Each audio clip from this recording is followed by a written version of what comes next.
After we saw a fall in retail sales last week with the Fed signaling holding rates steady at their next meeting. Let's get the read from former Home Depot CEO and former Chrysler CEO Bob Nardelli. Bob, great to see you. I'm going to be testing your knowledge of the car business in just a minute. But first on retail, shoppers are spending a lot more because of inflation on some basic items that they have to, like food, but they're spending less on big ticket items. And of course, they're really going all in on credit card debt right now. I think we got a record number, close to $1 trillion.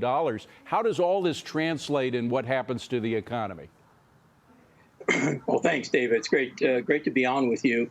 There's no question. Last week was a troubling week for retail, as they face what I'll call a tsunami of challenges.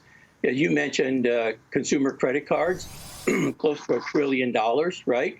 You look at inflation, you're right, it's still up. It's up 20% over the previous year. So we're seeing some moderation in it, but it's still up there. We're seeing continual challenges. For example, Target announced a $500 million hit because of theft. The National Retail Association said it was 96 point some billion dollars. 26% of that, they said, is due to organized crime, if you can believe that. Wow. So we see store closings, Walgreens closing. We see, a lot of stores, because of the theft and because of the risk to their employees, they're actually closing their stores. So, yeah, I think this week will be very similar to that. Home Depot missed the top line. They managed to get the earnings up, but we'll hear from Lowe's. I think all of these retailers, and certainly some of the big box retailers, we're seeing consumers pull back. They're concerned, particularly with the regional bank crisis. They're shifting their money out of regional banks back to the bigger banks. So they're very concerned about preserving cash. Yeah. David, I see in dealing with small, middle, and lower middle market companies, again, cash crunch. They thought they'd be able to get through this. We're seeing bankruptcies. 7 or 8 companies, retail bankruptcy. We saw Foot Locker last week talk about it, Bed Bath & Beyond.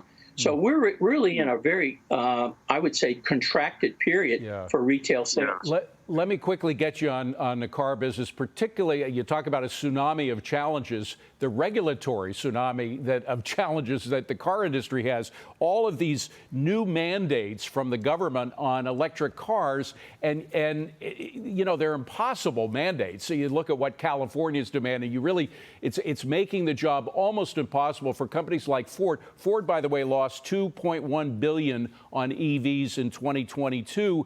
They're expecting to post a $3 billion loss this year, and we just saw EV sales go down 25% in April. So they're being forced to make things that they're not making money on.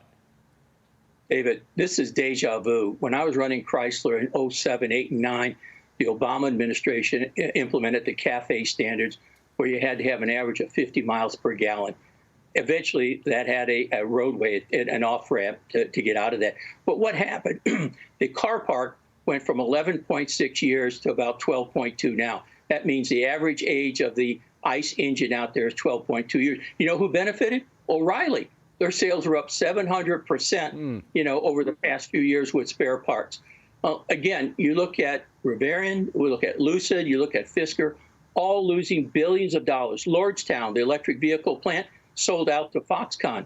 So it's unconscionable to schedule an invention like this. Think about the hypocrisy here. The government is forcing EV mandates. At the same time, they surrendered energy independence. Right. I'll give you an example. You were talking about the top rates, with the government. In Georgia, for example, they lifted the top rates. Electric utility bills up 12% starting June 1st.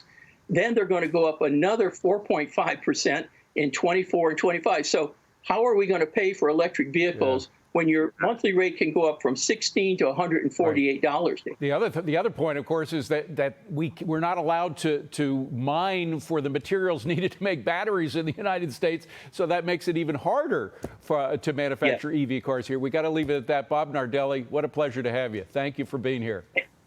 Thank you, David.